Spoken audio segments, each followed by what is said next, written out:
want to welcome everybody to the Fall Online Clinical Educators Forum of 2021, Enhancing Communication with Families. We're glad that so many of you are able to join us today and hope that you'll find the information helpful. I am Alicia Feist. I serve as the chair of the ASCO Clinical Affairs Committee, which is bringing you this forum through the support of the Clinical Directors Administrators SIG.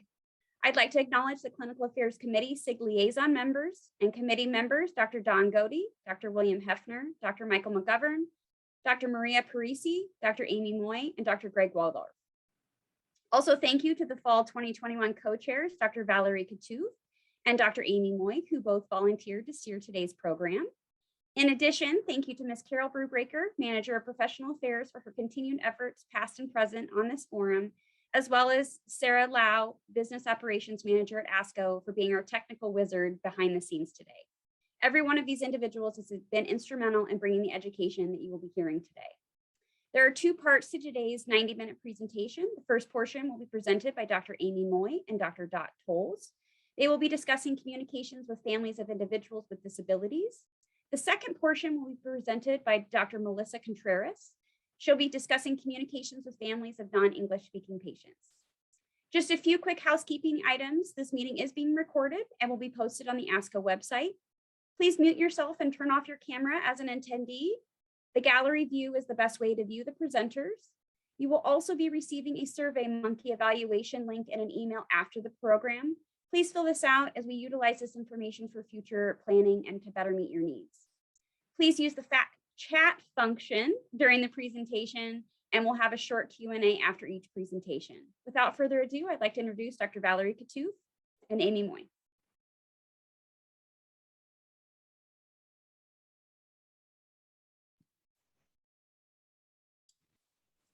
Dr. Coutu, if you're on mute. Yeah.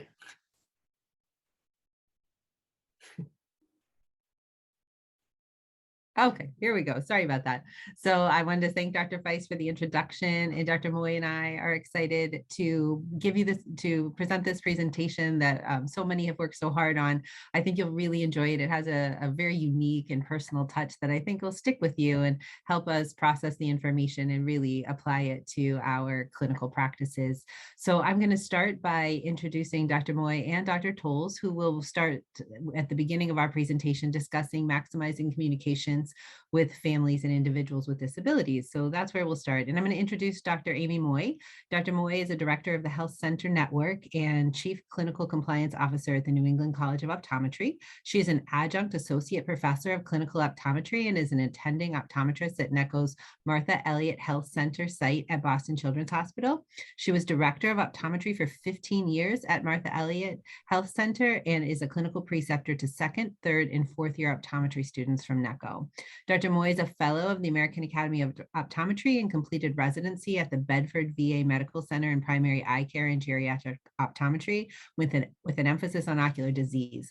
She was a principal investigator in the Boston Latino Eye Study and has lectured on interdisciplinary care. She is also the author of The Polka Dotted Penguin, a children's book about inclusion, and an advocate for awareness about Down syndrome. She serves as a parent on the Parent Advisory Board for special education programs in her town and is currently serves on the ASCO Clinical Affairs SIG and Clinical Directors and Administrators SIG. So we're excited to hear Dr. Moy present along with her friend and colleague, Dr. Tolles. Dr. Tolles is a Boston area optometrist specializing in hospital-based optometry and diabetic ultra-wide field retinal imaging. She attained her undergraduate degree at the College of Holy Cross and her optometry doctorate from the New England College of Optometry, and then completed a residency at the Brockton West Roxbury VA Medical Center. Dr. Tolles served as a clinical and didactic faculty member at the New England College of Optometry for over 10 years before transitioning to the Joslin Vision Network at the Joslin Diabetes Center, Beetham Eye Institute, whereupon she worked in ocular telehealth for diabetic retinopathy for 16 years. Having raised 2 children on the autism spectrum, Dr. Tolles is an emerging disability eye care provider and plans to work with vulnerable populations in the area of community health. So throughout the presentation of Dr. Moy and Dr. Tolles, we really want you to write questions in the chat. We're going to leave time at the end of the presentation to address as many of those questions as we can. And like I said, you have 2 amazing presenters who are practitioners and parents, and they're going to give you both of those roles that they play simultaneously. So enjoy the presentation. Thank you, Dr. Katoof. Let me just bring up my screen. All right, can everyone see that okay? Need a thumbs up from someone. Okay. All right. Hi, my name is Amy Moy, and I'm honored to present with my colleague. I'm Dot Tolles. Thank you so much. A privilege to be here. Thank you to ASCO for the opportunity to convene clinical educators for these important topics. Our first topic is increasing and strengthening communication with families of individuals with disabilities. A big thank you again to the ASCO SIGs, clinic directors and administrators, and the Clinical Affairs SIG, and especially a thank you to Dr. Alicia Feiss for her leadership for the OSEF program in the past several years. For this first session, we will first be speaking about why we share, both as parents and optometrists. We will then discuss general disability etiquette, how to establish rapport with families, and how to optimize access, expectations, and appointments. Our objectives today are to increase awareness of the nuances of interaction with a patient with disabilities and how this may affect the strength of relationship between the provider and the patient's family. We want to also provide strategies to establish rapport and trust with families of parents with disabilities, and to provide strategies of how to optimize patient care before, during, and after the appointment. So let's go into our stories so we can tell you why we're sharing today. I have a 6-year-old daughter with Down syndrome. She is the light of our lives. However, when she was first diagnosed with an extra copy of the 21st chromosome, it was quite a shock. The delivery of my prenatal diagnosis was quite lacking in resources, and I turned to the internet, which is really just an information swamp. The image on the left is something I developed for social media to counter the countless diagrams I have seen of what can go wrong with each body part of a child with Down syndrome. I'd like to prefer to emphasize that she contributes to society, she's smart, she has awesome glasses, her smile lights up a room, she's affectionate and brave, she loves music and dancing, and her cuteness factor is 10 out of 10. We had a medically complex baby girl when she was born with 3 holes in her heart and therefore low energy to breastfeed or drink from a bottle. She was diagnosed with the diagnosis of failure to thrive, which seriously was such a shocking term to new parents who had set out to be the best parents they could be. To get her out of the NICU, she had to have a feeding tube installed in her stomach so that we could help her to gain weight for open heart surgery. We were also eventually discharged on a hospital schedule. If there's 24-hour nursing care, that's doable. But if it's just 2 sleep-deprived parents, the baby schedule needs to be practical. And now as a doctor, I keep this in mind when I prescribe any regimen to parents, as I want them to feel that they can practically take care of their child and themselves. I've been on the parent side of much patient education. Some have been thorough and kind, and others have been rushed and lacking. These experiences have propelled me to become a better doctor to my own patients so that I can help them to feel part of decision-making and also to understand the treatment plan. My daughter has sensory issues and can quickly become a trembling, scratching, wailing little girl when she's in a new environment, like an exam room. I have scars from her desperate scratches to convey to me the depth of her anxiety. But when we leave the room, she forgives us and is her happy self again after a few hours. And I, on the other hand, need the rest of the day to regroup physically and emotionally. But as you can see, my daughter is thriving, and we need less medical appointments now. She's a dancing, running, and loudly singing kindergartner who loves Disney's Moana and enthusiastically makes YouTube videos with me about our journey with Down syndrome. You can find it on Evie the Extraordinary. She's the reason I share with you today, so that I can hopefully influence optometrists to have more tools to be even more effective in communicating with families of people with disabilities. Hi, I'm Dot. Thank you for the opportunity to speak with you today. I share my story because I've had a long and varied career that was altered by raising 2 children on the autism spectrum. Unlike Dr. Moy, who knew that her child would face disability in utero, I was stunned when my son was diagnosed with Asperger's syndrome by his school at age 5, and again by my daughter's autism spectrum disorder diagnosis much later. My husband and I knew our son march to a different drum. But we just adapted to his needs without fully understanding them. When we learned of his diagnosis, we were thrown into a new world of learning with shifted priorities and altered realities. My son was high functioning and he didn't look that different. So I struggled with family and friends who thought that I was spoiling him, coddling him, and wrapping the world around him. Worse, I struggled with his medical care. Even though so much was known to the research and academic communities about autism and Asperger's syndrome, that information had not yet trickled down to mainstream primary care, at least not to our pediatrician. As I become more of an expert in understanding my son's condition, I began to battle more and more with our pediatrician over treatment decisions and medications. Worse, despite my repeated requests for evaluation, both the pediatrician and the school missed the red flags of autism in my daughter, delaying her diagnosis through vital years of early intervention.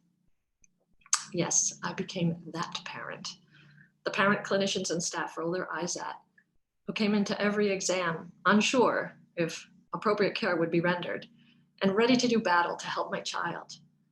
The pediatrician and his staff resisted me. My concerns and theories were dismissed time and time again, even though I was often right. Ultimately, this adversely affected the healthcare my children received and led to a very serious medical misdiagnosis. I thought my situation was unique, but then I spoke to some other parents who also struggled. And then earlier this year, I had the opportunity to work with young health professionals across many disciplines. When discussing pediatrics, I commonly heard, "I love working with children. It's the parents I can't stand." Clinician bias toward patients has been the focus of a lot of medical continuing education this year. Certainly, racial issues, gender issues, and even obesity have been discussed. I believe that provider bias toward parents is also real, and I wonder if we're doing enough to teach our clinicians how to deal with parents. That parent is made, not born. As a clinician and a parent, I've seen both sides of that story. And as an advocate for parent support groups, I want to help providers work together with families to enhance the care of families and patients.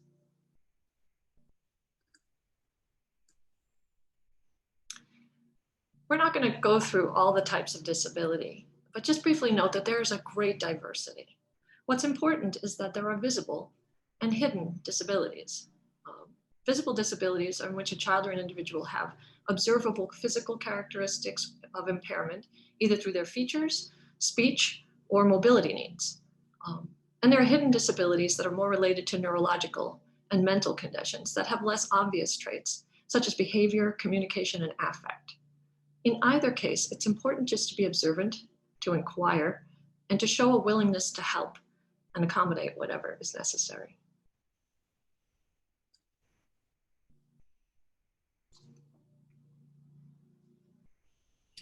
So now let's talk about terminology. It can honestly be quite tough to keep up with terminology. In my earlier years, after all the research I had done about Down syndrome, I noticed many providers using the term Downs, which is not a preferred term by the Down syndrome community. The ideal way is to stay up to date with preferred terms for common diagnoses, but it can be hard. It constantly changes sometimes. So our suggestion is to follow the family's lead as you converse. They will likely use certain terms, and picking up those terminology cues will help you to communicate more effectively with the family. Dot, how has it been for you since autism spectrum disorder and Asperger's syndrome have been hot terminology topics? You know, it really changed because when my son was first diagnosed, it was Asperger's syndrome. But somewhere around 2011, they transitioned it to autism spectrum disorder and put it under the umbrella of autism, which has been really controversial. Some patients with Asperger's do not want to be called autistic, but at the same time, they get many more benefits by being medically diagnosed as autistic than they did when they just had Asperger's syndrome. So again, follow the parents' lead. You'll still hear many families and doctors referring to Asperger's syndrome, but diagnostically it's called autism spectrum disorder.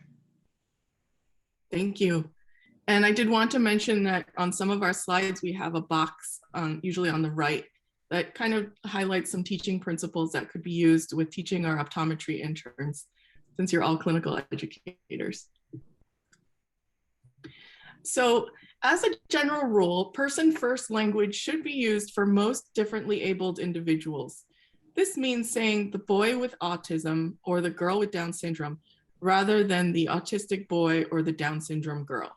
They are a person first before being labeled purely by their diagnosis. Having said that, there are some conditions that may be disability first, so read body language and cues again in order to ask for clarification if they seem to prefer different language. Speaking directly to the person with the disability and not through the family member or caregiver is important as long as they're old enough to speak for themselves. Less time should be spent typing during the exam because social and language cues may be missed. My daughter will cover her eyes or put her head down if she's not uncomfortable. She may also say, "Go home," in a really soft voice without inflection over and over again. And if I'm not listening or looking for those cues, they're actually very easy to miss. When she does attempt communication, such as pointing at an object or saying a word that's not necessarily understood, it's important to acknowledge her and interact with her in that moment so that she feels engaged with the doctor. And positive feedback, a calm reinforcement of cooperative behavior, is helpful for setting the tone of the exam. In the exam room, it's important to be at eye level with the patient, disability or not. This is a natural part of creating rapport. In addition, treat a person's wheelchair or other mobility device as an extension of their body. Before you touch their wheelchair or their cane, ask permission to touch or assist. When speaking at length, it's also important to be able to look at the family and the patient as you speak. So position yourself so that you're able to see them both. Body language should be an open posture with a lot of smiling, but not overly exuberant. For my daughter, she has sensory overload when there's clapping or loud cheering, and she'll just break down and start sobbing. Instead, as we walk in, I have to give a heads up to her doctors that high fives and a calm good job or a thumbs up is the most effective positive feedback. Reflective listening. It's great for all case histories, but using eye contact and repeating back to the family or patient a summary of what they've said and are concerned about enables them to feel heard and understood. Sensory sensitivities accompany many conditions. Adverse stimuli can be sounds, smells, light, touch, texture, crowding. It's important to be aware of them and to consider that what might be fun for some children, like bright posters and colorful decor, or loud praise and cheering and expecting a high five, may not be helpful. For those individuals, quieter, less clutter is calming and less distracting.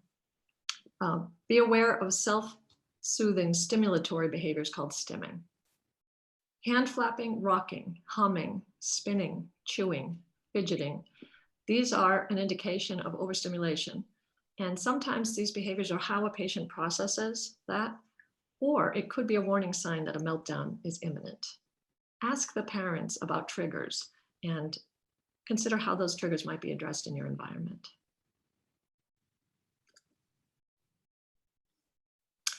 Anxiety is its own beast. We know that anxiety can never be underestimated in any patient. For a child, it could be the fear of doctors, fear of the unknown, fear of the lab coat, fear of painful procedures and scary equipment. But for the parent, it could be the fear of being misunderstood, judged, of trusting your expertise with their child's condition, of getting the answers that they're seeking. I learned in optometry school that anxiety has many faces: stoicism, anger, belligerence, rudeness, silliness, inappropriate humor, and even flirting.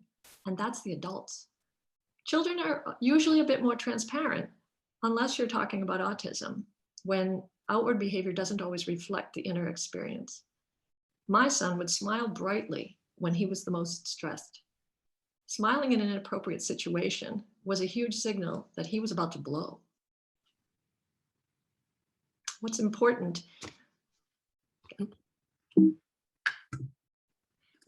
is to not judge the behavior, but to consider that anxiety might be underlying it and try to alleviate it to the extent that you can. I once consulted a renowned expert in Asperger's syndrome who said all behavior stems from anxiety. Until you take care of the anxiety, you can't address anything else. I thought he meant my son, but I later realized he was talking about me. Think about it.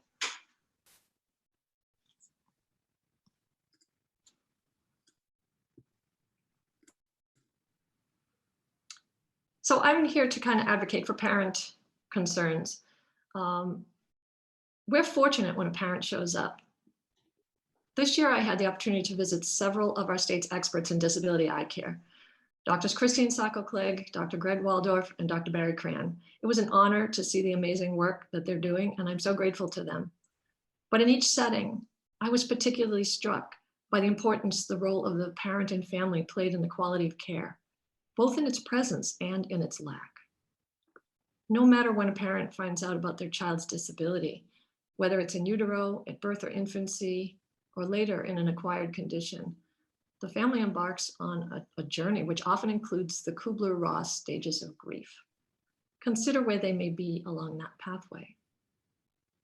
Some parents feel misunderstood or judged for their child's condition and behaviors. So just encourage them for their advocacy. Don't shame them or make them feel embarrassed.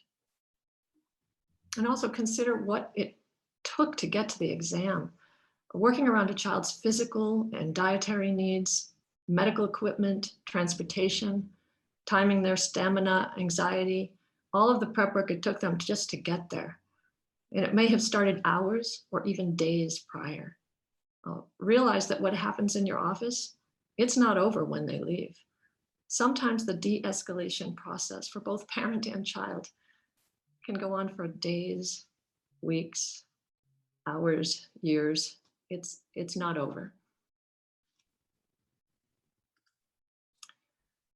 From the parent perspective, I found these quotes on the CVI Now website, a parent support group for families with a child who has cerebral or cortical visual impairment.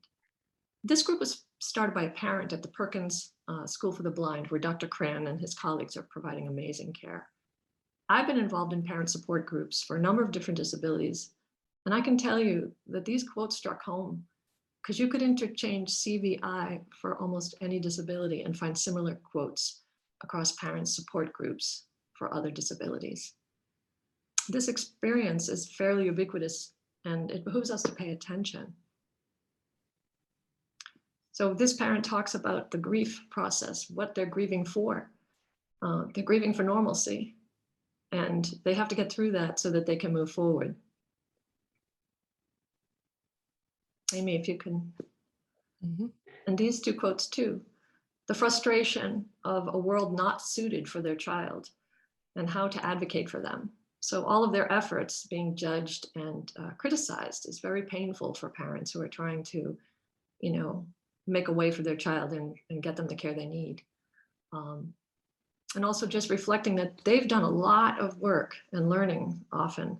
They've become experts, and they sometimes feel like they're the only ones who can take care of their child. It's very hard for them sometimes to give their child over to the care of another. So these quotes happen to be all from mothers, but don't forget the parents are also fathers. Some of my advocacy work now is to help form support groups for fathers.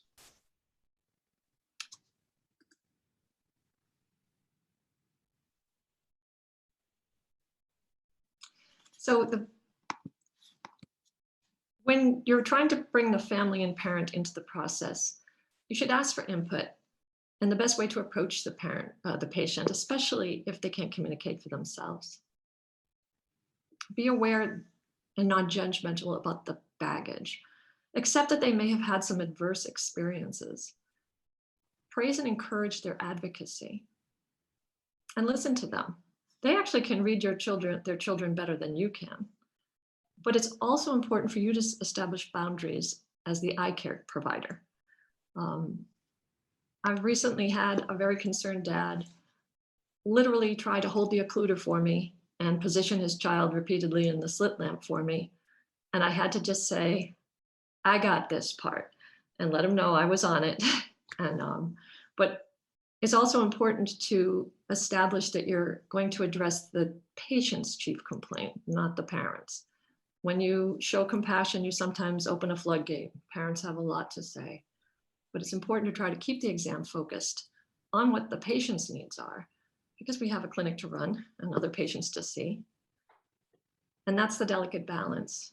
Be sure to answer questions and don't make them feel rushed. They came with anxiety about finding answers, and they want to hear those answers and ask their questions. Recently, I was asked for a second opinion for a child who had just seen someone I considered far more expert than myself. And it was only because the patients hadn't had their questions answered and they just didn't trust the outcome.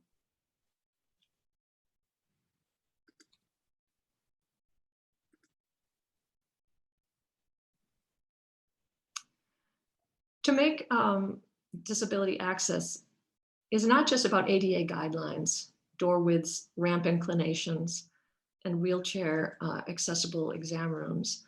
It's also about attitudes and acceptance, adaptation, and a willingness to try to help.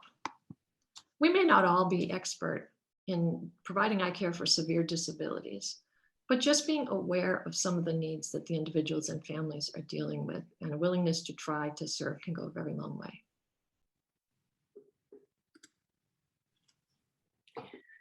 So let's talk a little bit about setting expectations.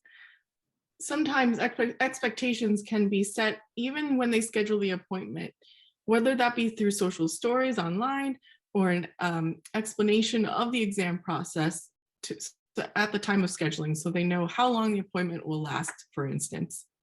When they arrive, reiterating what will happen during the exam should be done for the family and the patient.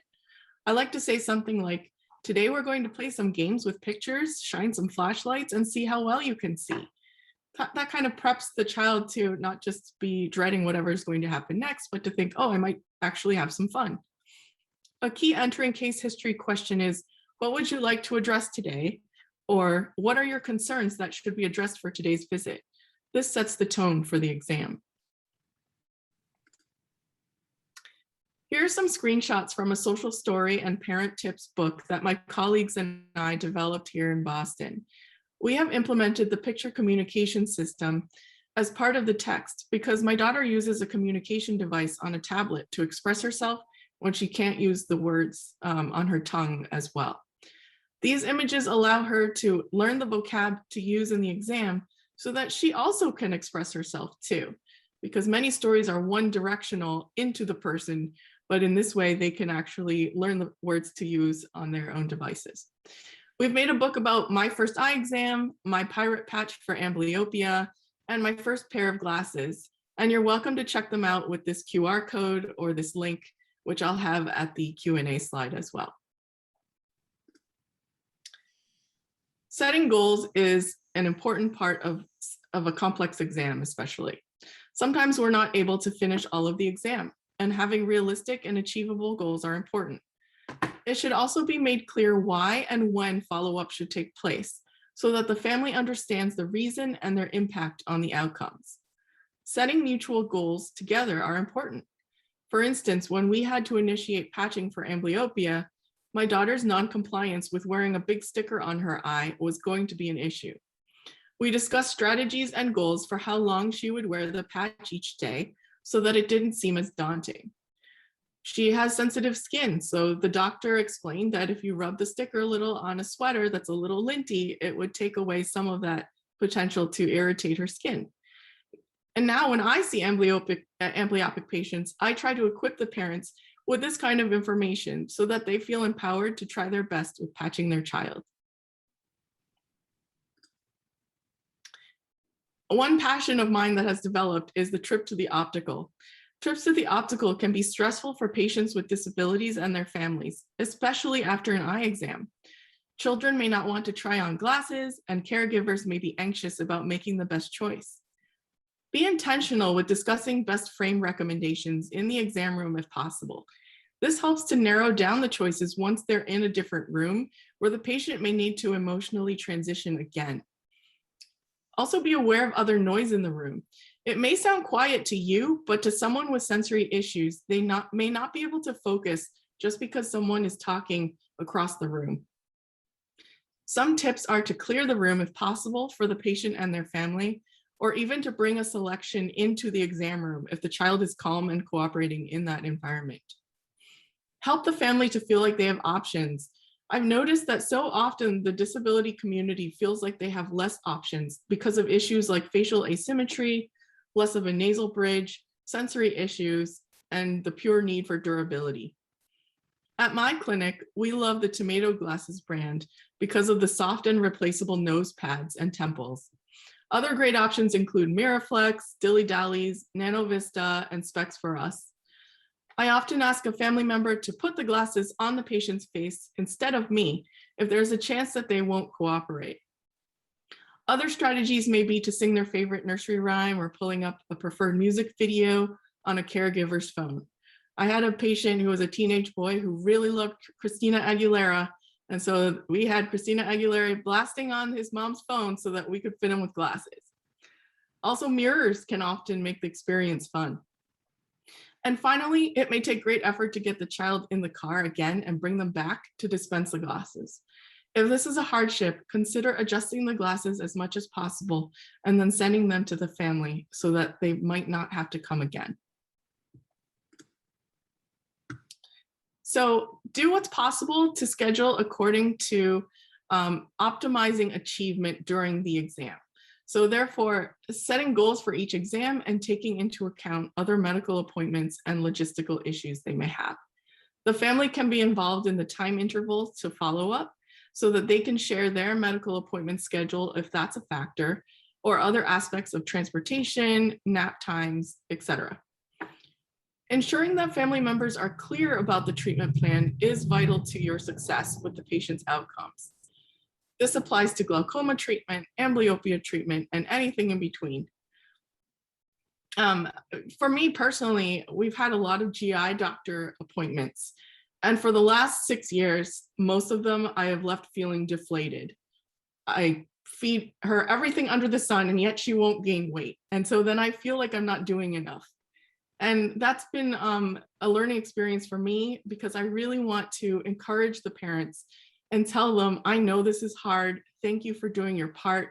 You're doing an awesome job. You're a great parent. Like, those words mean more than you can know to just hear, because parents just don't hear that enough when day after day they have little respite and they're constantly worrying about not just school performance, but the support they need and medical issues. Dot, did you want to share a little bit about your experience with needing encouragement? Yeah, I mean, I felt like I faced a lot of criticism, and that's why I was that parent. I got used to just going in, all ready to fight and demand, to ask those questions and have to endure the eye rolling. So it didn't really improve, but my kids did great. And they actually like going to the doctor and the dentist and the eye doctor. And I'm going to try to take a little credit for that, because there was a lot of prep work to get them there. And I think that generally most of the healthcare people were very compassionate to the children, as even as they were rolling their eyes at me behind my back. So the kids did okay, except for the denial of the pediatrician, which, by the way, we did change. And because of those struggles, because of the misdiagnosis that eventually occurred, we found a new pediatrician, and my children really, really thrived after that.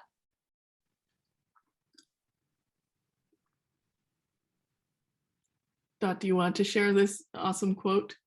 Yeah, I think it's just so important to know that when a person has disability, their whole family has it. Not just the parents, not just the moms, the dads, the siblings also. And so they're all going through this together, and it's a lot of challenges. So the effective treatment of that patient, it really includes their family in the consideration of what they're all living.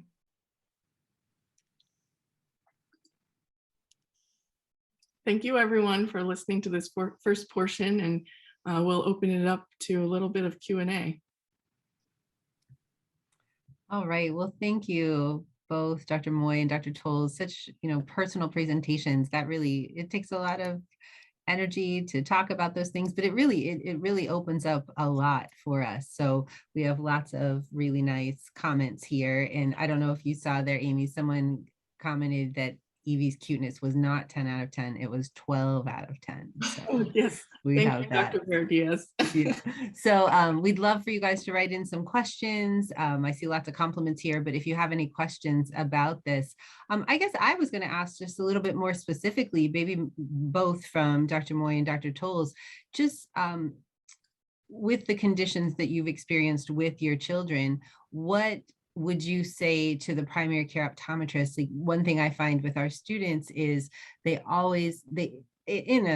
with a good intention, they want to feel like they know a lot. But some of these conditions walk into a primary care practitioner's office and it might not be something that they are terribly well versed in, but yet I believe our profession can handle these. So what types of advice do you get more on the specific optometric side of things, of determining refractive error, treatment approaches, things like that? So you're asking for advice for... Yeah, maybe for you more specifically, Dr. Moy with Down syndrome, and then Dr. Tolles with, the conditions with her children. Sure. So strategies to use to do the actual eye tests. Yeah, or when it comes to prescribing, how to make those kinds of decisions and things like that. Yeah, I would say a lot of it is objective, at least with my daughter. A lot of it depends on the parents' responses about what she's looking at. Does she have trouble looking at things in her world? How does she do at school? A lot of that is very much dependent on the parents' advice. And my daughter won't even cover one eye. So it really depends on my tips and our joint decision with the doctor about what we're really going to get done today. And in the end, it may come down to holding her down, as it often does. And for me as a parent, I agree to hold her down because I know that's the best for my child.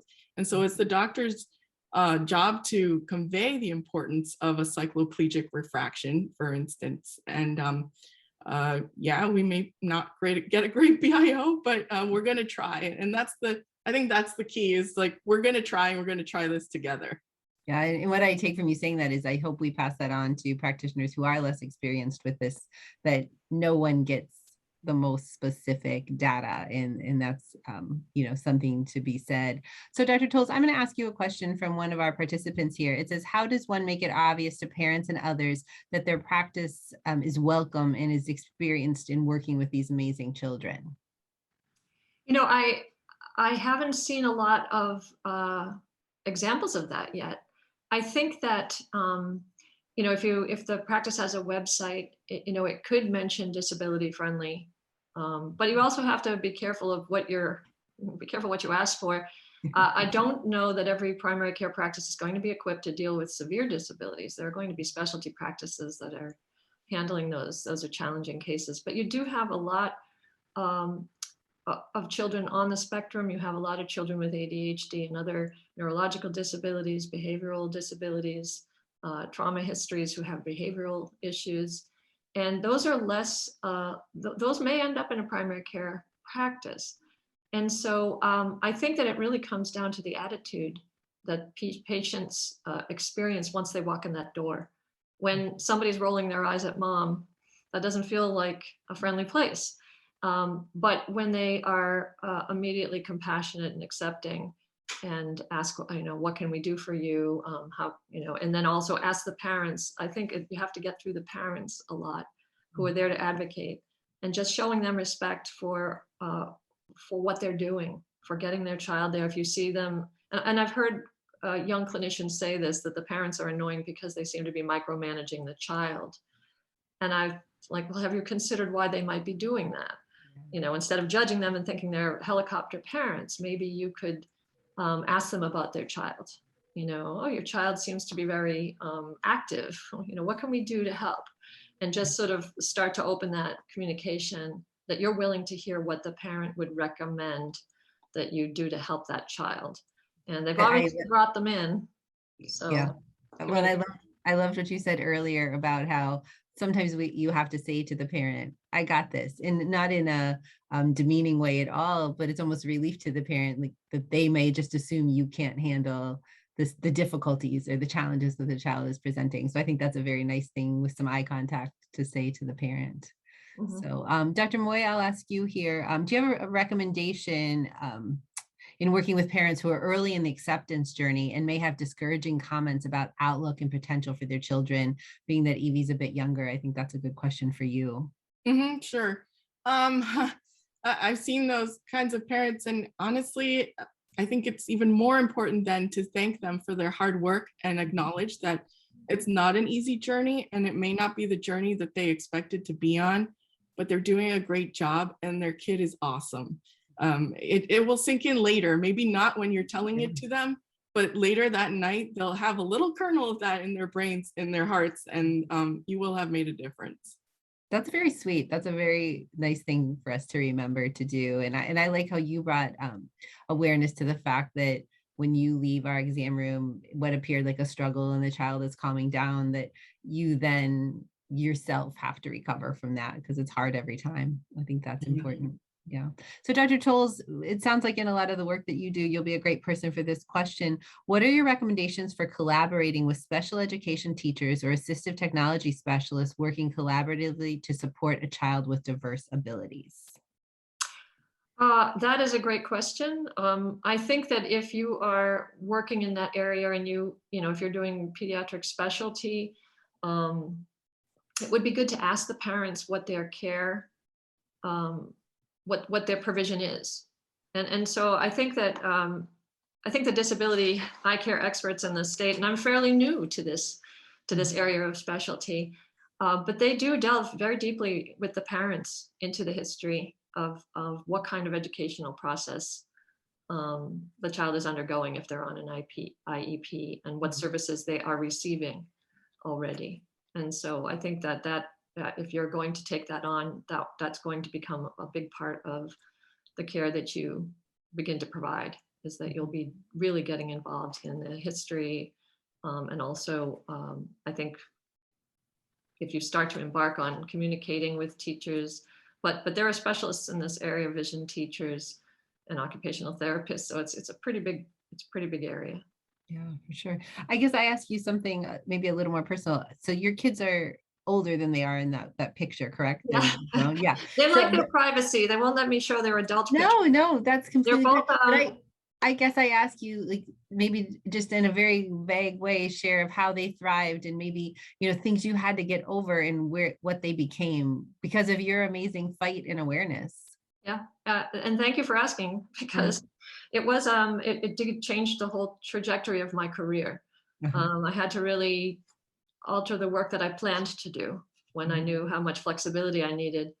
And I was very lucky to find a career in the world that I did that was a little bit more friendly to when I had to just leave and go take care of them, pick them up from school.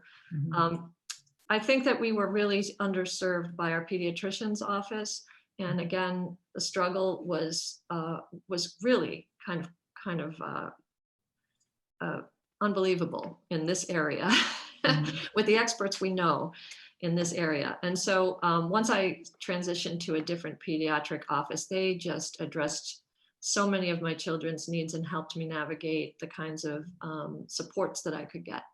My son did great right from the get-go because the school had made the diagnosis. They were the ones that were very invested in early intervention with him. He got every kind of support that the school could offer, even if he didn't need it. Sometimes I had to tell them to back off and give the money to somebody else because he was getting more care than he needed. But he ended up thriving and graduating off all services. And he's a grown-up now, living out on his own. They had told me when he was 5 that he might never drive a car, graduate from high school, go to college, live independently. And but he's now a paramedic. He's saving lives and intubating people, and it's amazing what he can do. That's amazing. My daughter's later diagnosis, because of the delay, because of the missed early intervention, she's a young adult, but we're still working through some of the situations. And so it would have been great if she had gotten some of these interventions earlier. It's a lot harder now. It's a lot harder when they age out of pediatrics because so much is available through pediatric venues. But once they get into their late teens, it's very hard to find. Yeah. So, well, thank you for sharing that. That's so personal, but those are the kinds of stories that help us clinically to know. And thank you both to Dr. Tolles and Dr. Moy, just putting that personal touch on those stories. Just really, if you look in the chat, it's just filled with incredible compliments to the presentations that you gave. So thank you. I'm going to pass it on to Dr. Moy, who's going to help us transition to our next topic with Dr. Contreras. Thank you all so much. Thank you. So I'm sorry, I'm having a little computer glitch, so please bear with me. Okay, here we go. I am so happy to introduce Dr. Contreras, and my computer has frozen. Sorry. 1 second, if I can pull it up somewhere else. No problem. We have some flexibility. Don't worry. Thanks. I don't think I've ever been on a Zoom call that something like this hasn't happened. I think I have too many screens open, quite honestly. Thanks. Dr. Contreras will be talking about, well, a lot of, all of us deal with in the sense of dealing with patients who English is not their primary language, and just the importance of our ability to communicate their care to them in a way that's understandable. Awesome, thank you. I am all set now. Okay. And I can tell you a little bit about Dr. Contreras. She earned her optometry degree at the Southern California College of Optometry and completed a residency in primary care and geriatrics at the VA Sepulveda in California. She earned her master's in public health from UCLA and is a fellow of the American Academy of Optometry. She is the past chair of the ASCO Public Health Educators SIG, a member of the ASCO Diversity and Cultural Competency Committee, and serves as a vision counselor for the vision care section of the American Public Health Association. She is currently faculty at SCCO and teaches in interprofessional courses, medical Spanish, and public health and healthcare communication. She serves as the Director of Diversity, Equity, and Inclusion at SCCO and is Assistant Vice President of Diversity, Equity, and Inclusion at Marshall B. Ketchum University. Motivated by her passion for public health, her experiences in community-based patient care, and being bicultural and bilingual herself, her interests include health outcomes shaped by health literacy, health promotion, and cultural humility in eye care, as well as the didactic and clinical implementation of curriculum supporting patient-centered care. Thank you for being with us, Dr. Contreras. Thank you so much for the great introduction. It's an honor to be with everybody today. I'm just going to hopefully efficiently share my screen with you. Let me know. Are you able to see just my slides? Okay, excellent.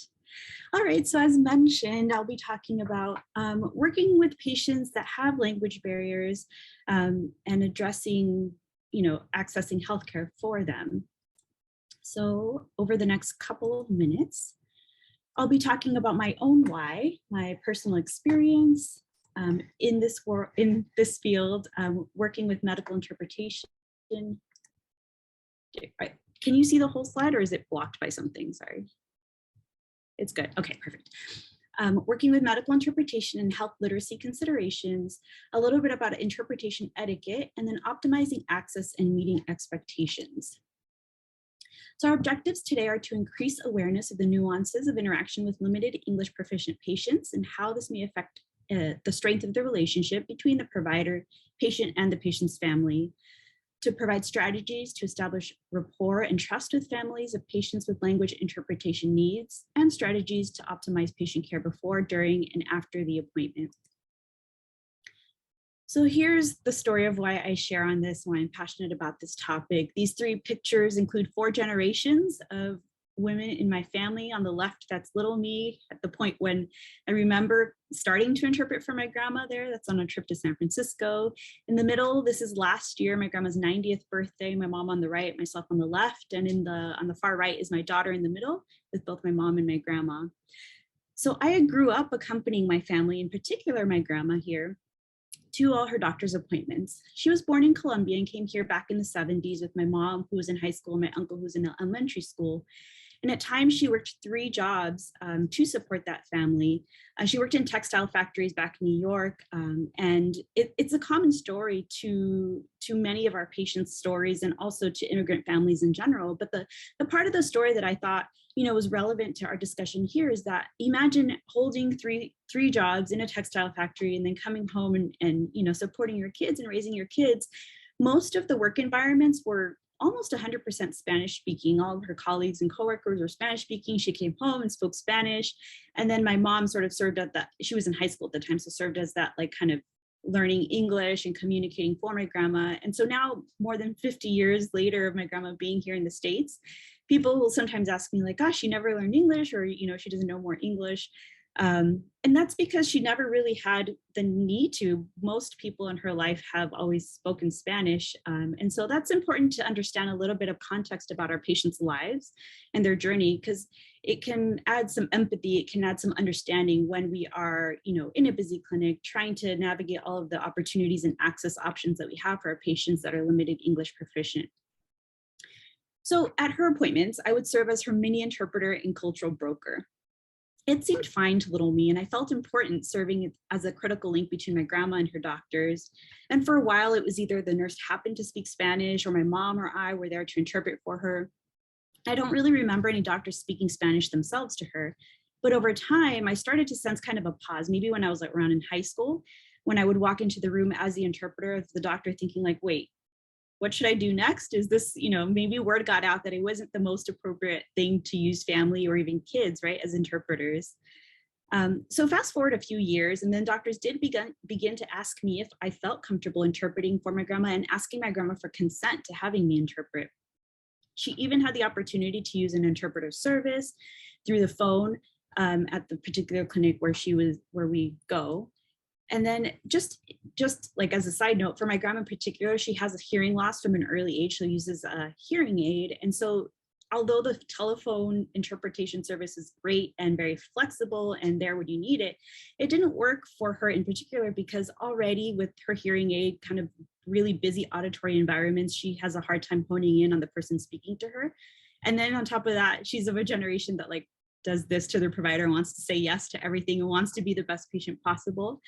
And I knew that she wasn't hearing because the providers would ask her questions, let's say about like, does your knee hurt, right? And she'd say like, no, it's fine. I'm okay, everything's fine. But I knew from living with her that her knee was hurting. And so I'd have to pause the kind of conversation and kind of go to my grandma and ask her like, how has your knee been through the past week? Like, remember when you said it was hurting, is it still hurting? And kind of for me, the context for her to give like kind of the true answer. And then if it was fine, she would then reiterate, yeah, no, I've been better. And so then I could communicate to that to the provider. And sometimes the doctor would go on with their spiel, kind of, talking to my grandma or talking to myself. And then at the end of it, my grandma would just look at me and say like, no entendí, like, I didn't understand. Can you tell me, kind of thing. So I knew that my role there was really critical to my grandma accessing the care that she needed. So later on, after entering optometry school, I really appreciated the times that I got to participate in extra patient encounters because I could interpret for them as well. Whoops, sorry about that. Give me one moment. I pressed the wrong button. No problem. Wait, I'll do that.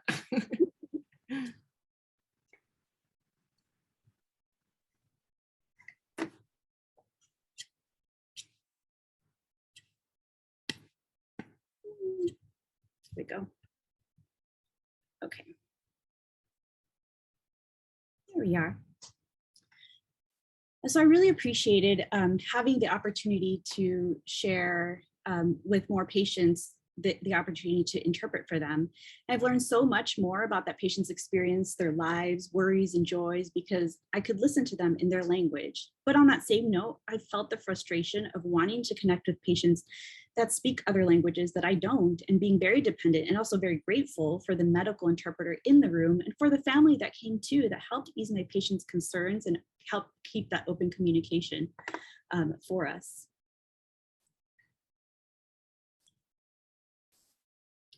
So how often do you have difficulty communicating with patients because they speak a different language than you? Think about how you feel as a provider providing that care, and think about how the patient might feel. The healthcare setting, as we know, is typically a place patients come when they have a health problem or concern. This places them in an already vulnerable state of perhaps worry or some anxiety when they come to you. Even when the provider speaks the same language as the patient, varying levels of health literacy impact what the patient hears, what they interpret, and what they understand. So imagine not understanding English or having limited English skills when trying to navigate your appointment or understand what your provider is trying to communicate to you. So I'm going to try a little something to kind of get us in that mindset, perhaps. Buenos días, le quiero platicar que hoy día le diagnosticamos glaucoma. Glaucoma es una enfermedad del nervio óptico donde la presión del ojo puede dañar el nervio óptico. Puede ser que vas a tener que usar gotas en cada ojo por el resto de su vida, o puede causar ceguera. So maybe a lot of us understood that with having practiced, explaining glaucoma in Spanish, but if you don't speak any Spanish, what I explained was that, we're diagnosing you with glaucoma today. It's an optic nerve disease that affects the structures in the back of the eye, many times due to increased pressure. And you might have to use drops for the rest of your life in order to prevent blindness. So we know as optometric providers that glaucoma is visually debilitating if not intervened with, right? And all of the information I shared with you as a patient is all critical for you to understand so that you understand the importance of compliance so that we can preserve vision for as long as possible. So if you were seeking care like in another country that wasn't in your native tongue, how important it would be for you to have an interpreter, for you to be able to understand the nuance of everything that provider was trying to give to you. Because glaucoma is already complicated to explain in English, right? And so in a different language, or if you have limited English proficient skills, it is even more critical that you take that time. So my whole point in saying this, is that language discordance then is a structural barrier to healthcare. Language barriers leave patients feeling unsure about their condition, management plan, and scared or unable to ask questions. And studies suggest differences in language can lead to miscommunication, poorer quality of care, and less compliance. Okay, so a few key concepts I'll define here before I go on is that of health literacy, cultural competency, and cultural humility.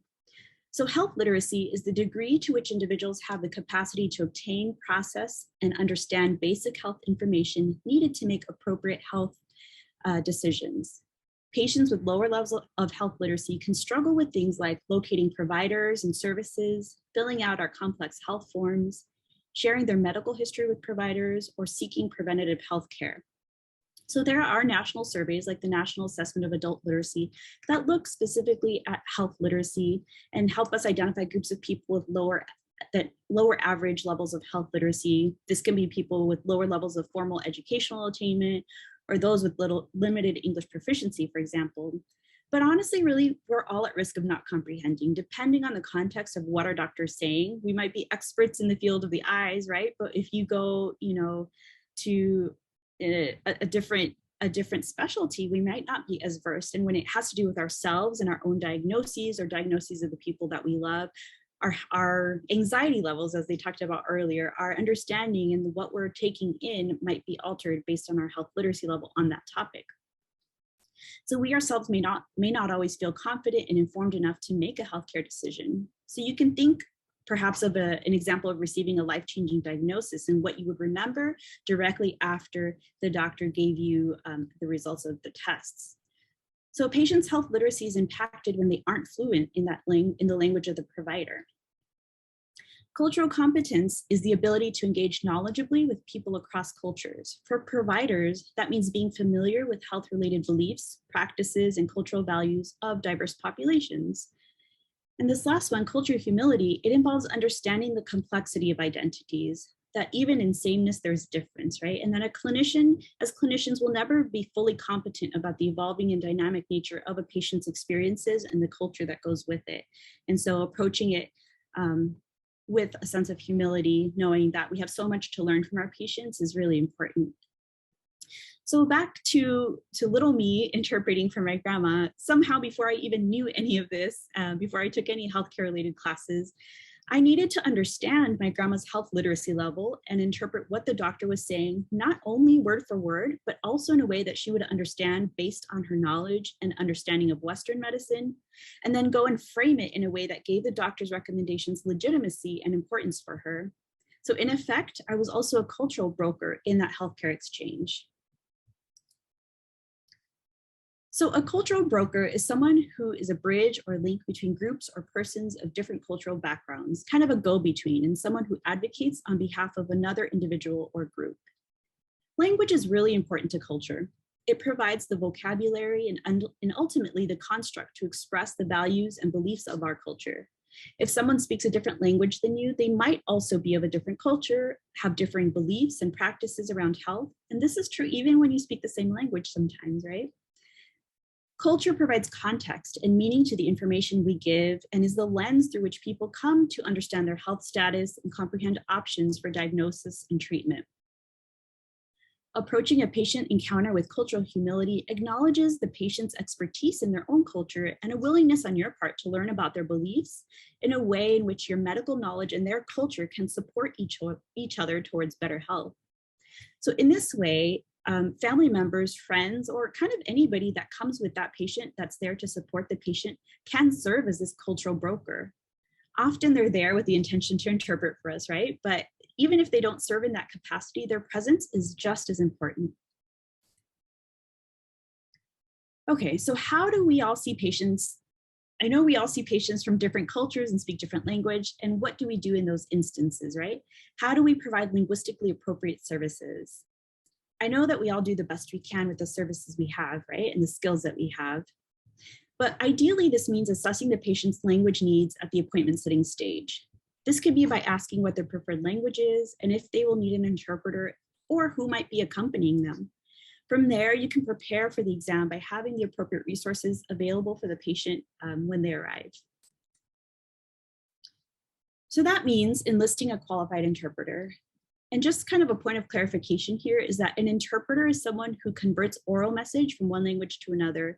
And then a translator is someone who converts written text from one language to another. So oftentimes you're using kind of both when you have patient handouts and things like that. But when we talk about the person that you imagine there communicating through them to your patient, it's an interpreter.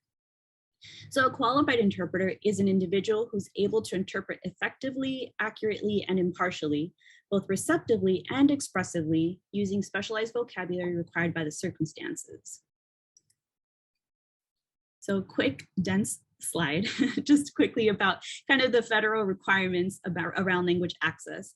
So 1964 Civil Rights Act provides limited English proficient patients a legal right to language assistance services. It states that no person may be subjected to discrimination on the basis of national origin in health and human service programs because they have a primary language other than English. So it's a provider's legal responsibility to provide language access, and that applies across all federal programs and activities, including healthcare. So if we receive federal funds, like through Medicaid, we are responsible for providing language access to our patients. And then the Office of Civil Rights is the one that has the authority to investigate complaints related to linguistic barriers and can withhold federal funds for non-compliance.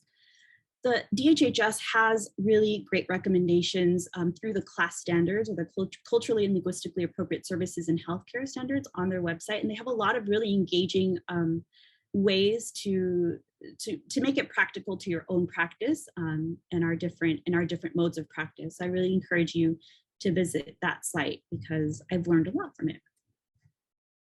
All right, so back to types of interpreters, right? So when we think about types of interpreters, we should consider what kind of training goes into each role.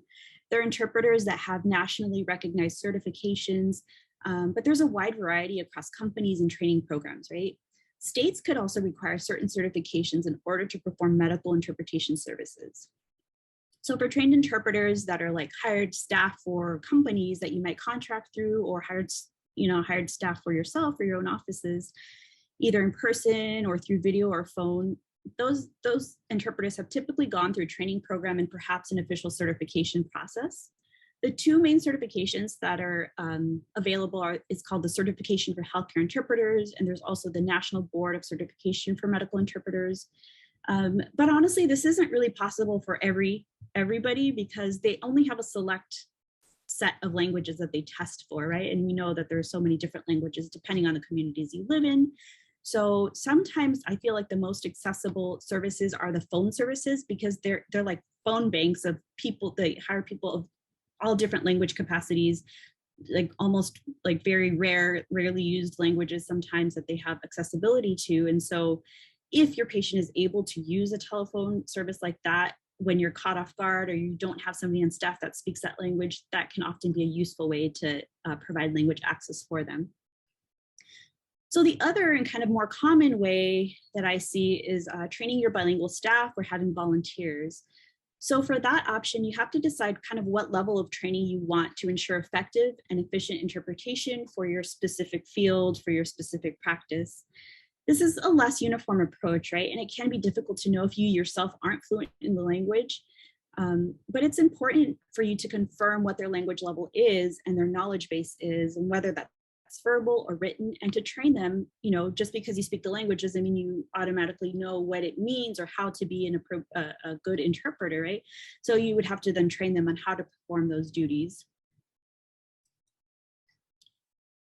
So the benefit of using a trained interpreter is that you can ensure confidentiality, you prevent a conflict of interest, and then you make sure that the medical terms are interpreted correctly.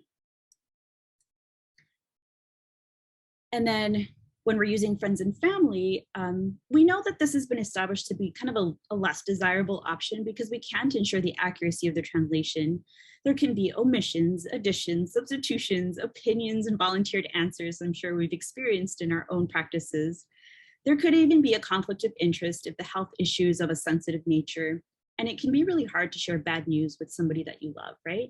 If you have family acting as an interpreter.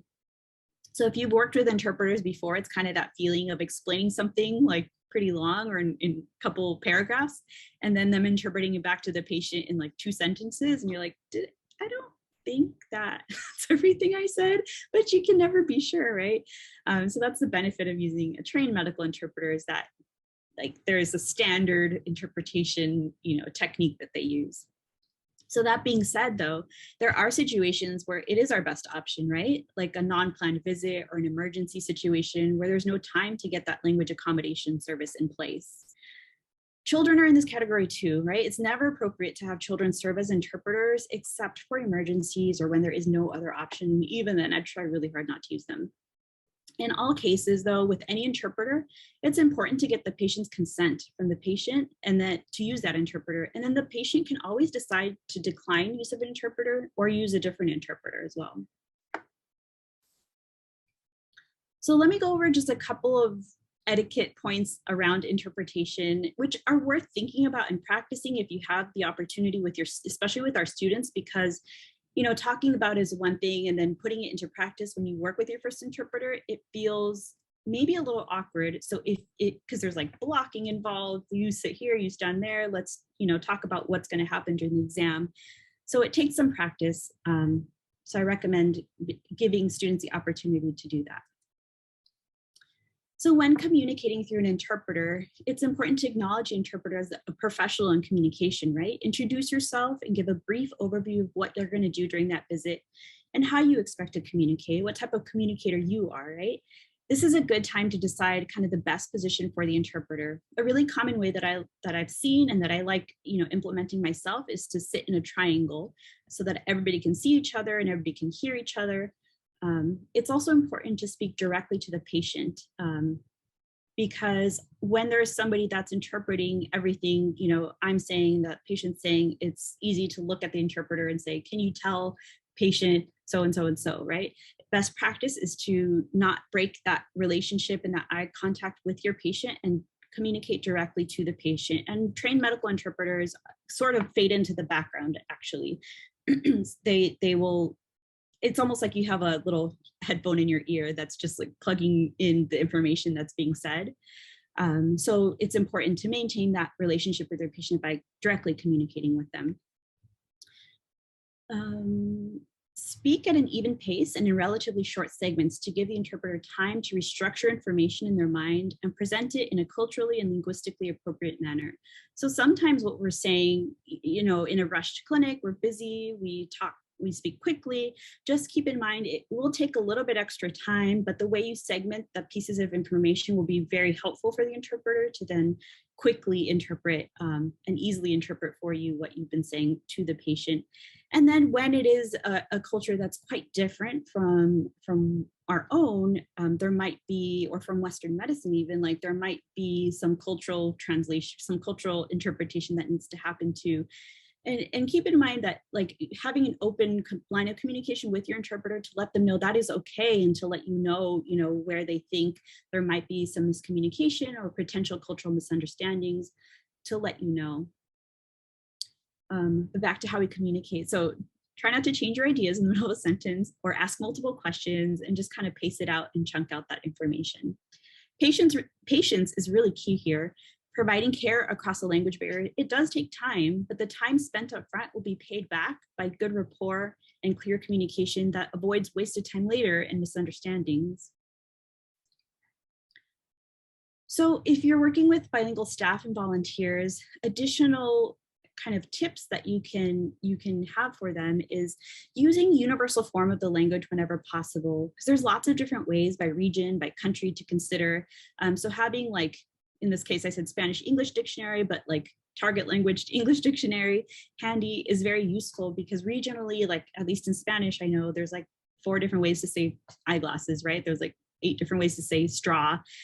So depending on the country the patient is from, the way your staff or your volunteers say things might not resonate with the patient. That happens so rarely in my experience, but having a dictionary that translates just to like the Castilian Spanish, I think, is helpful. And it's a way that most people will understand the same word. Refrain from assuming the role of the interviewer or decision maker. So that's really important, because your staff is like your family, right? And they know what goes on in your exam, and they know the cadence of your exams. They might anticipate what's going to happen next. They might start to explain something they know is going to happen next. But in the true role of an interpreter, they're just interpreting what you're saying, what patient is saying, and they're not kind of involving themselves in the pace or what happens during the exam. If possible, interpreter should interpret in the first person so that it's easier for you to just feel like it's a communication directly between you and the patient. And then they should be aware of culturally significant issues that affect patient care and translate in a way that conveys, or interpret in a way that conveys, the cultural framework when possible. So this takes continuing education almost, like it not just because you speak Spanish or speak that language, do you understand everything about the cultural, especially in Spanish, that can come from very many different countries.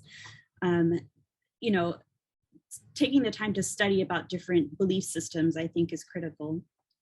And then it's important to meet the patient prior to the medical encounter to inform them of the role the interpreter is going to play, and also to make sure it's okay with them.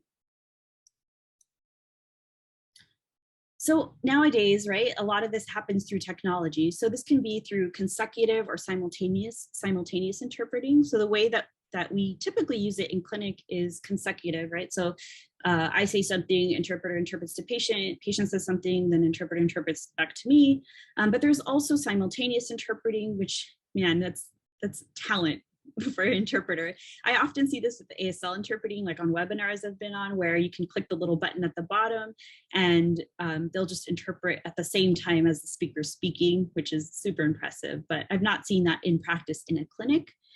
There's the telephone or video conference platform. And just like telehealth, we want to make sure that it's through a secure platform, that you've checked volume, internet connectivity, all the best practices that you would want to implement for telehealth visits would be true of a technology platform for medical interpretation.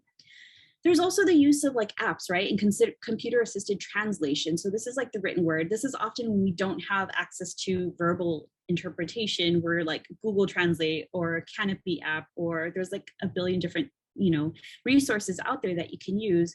My students really like typing it into Google Translate and being like, this is what I'm saying. You can click it for it to to repeat it out loud. It's a good way for them to practice pronunciation and look through words that they're interested in saying to the patient. But I always caution them that the translation is not always correct. It doesn't provide context. Sometimes I'll test it out and translate some optometric specific phrases, and it's not specific to the medical field, so it doesn't always work out well. So just be cautious of those. I guess in a bind, you can try to use them, but not a best practice. And then if you're going to use technology, definitely provide an orientation of that technology to the patient, let them know how they can use it, and then speak at a pace, again, that the interpreter can follow by segmenting information, and then again, speaking directly to the patient. So here's an example of a patient resource you can have in your office. This one's in Spanish, and it answers the questions for the patient of what do I do if I need an interpreter?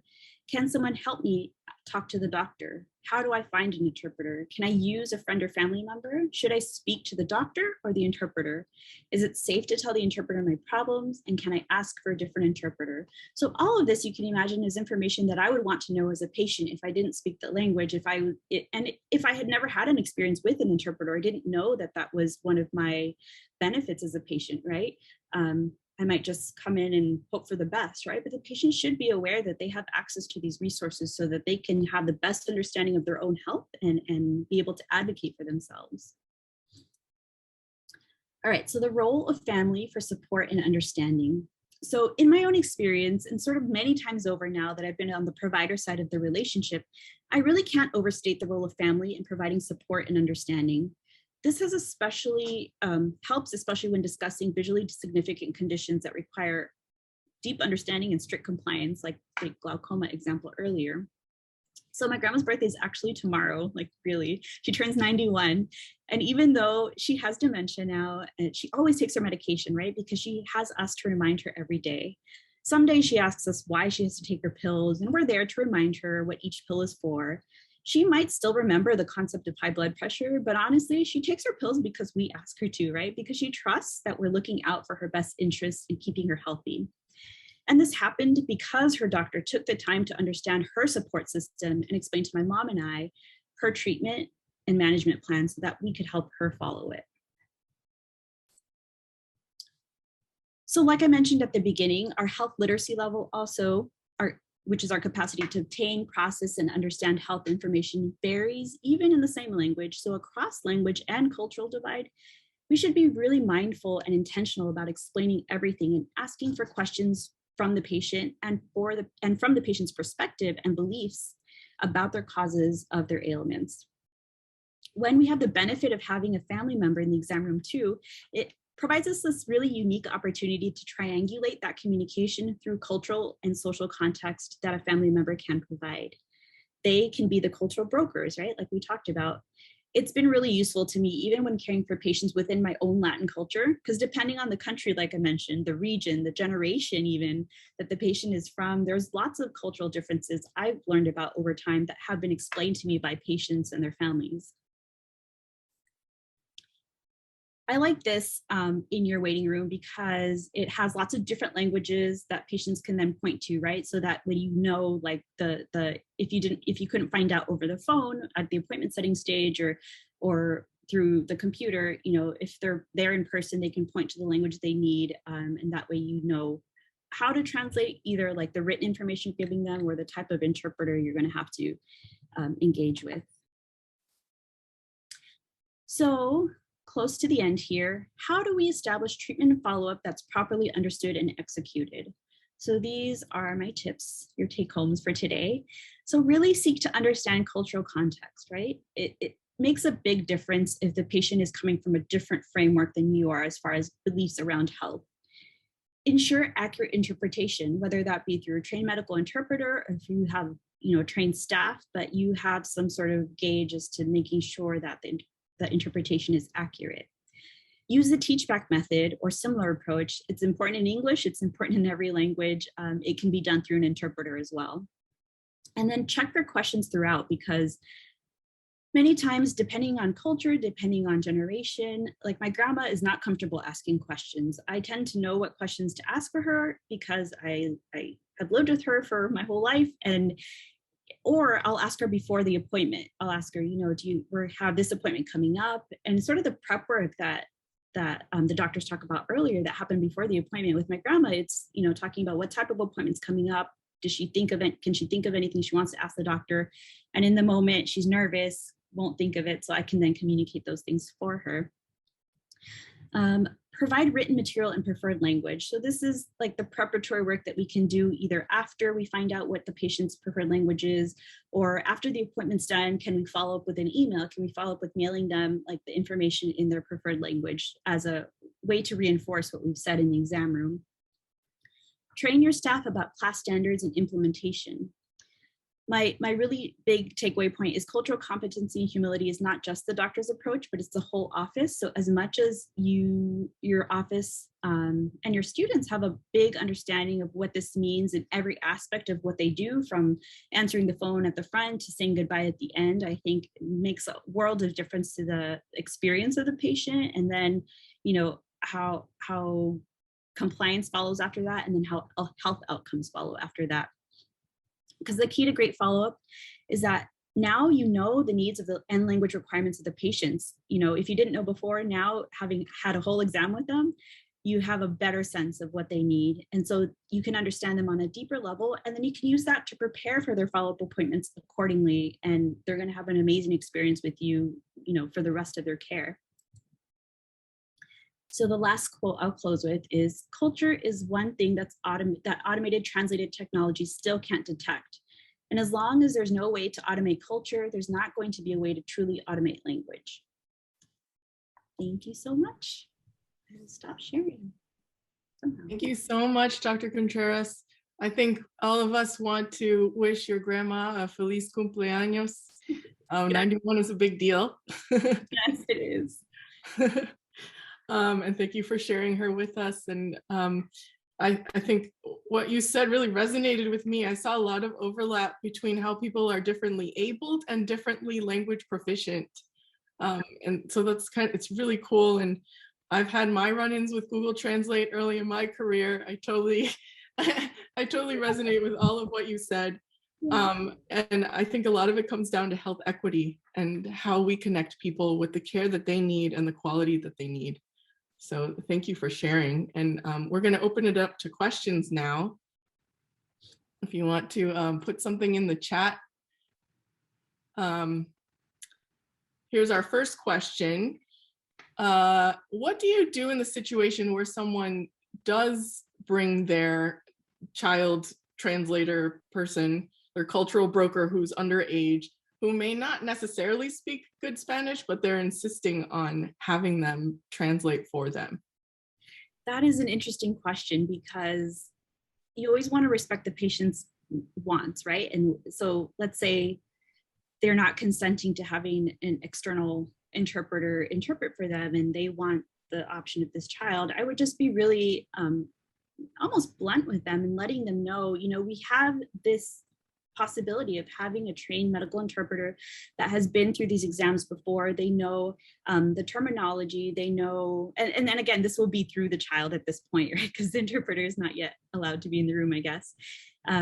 But even for the child to hear that, right, depending on their age, for them to understand the benefit of how this will help their family member. And that, most times, at least in an optometric setting, you won't need to ask the child to leave per se, unless it's like a real sensitive topic. But I think both of them, the child and the family member, the patient, hearing the benefits of an interpreter might change their mind.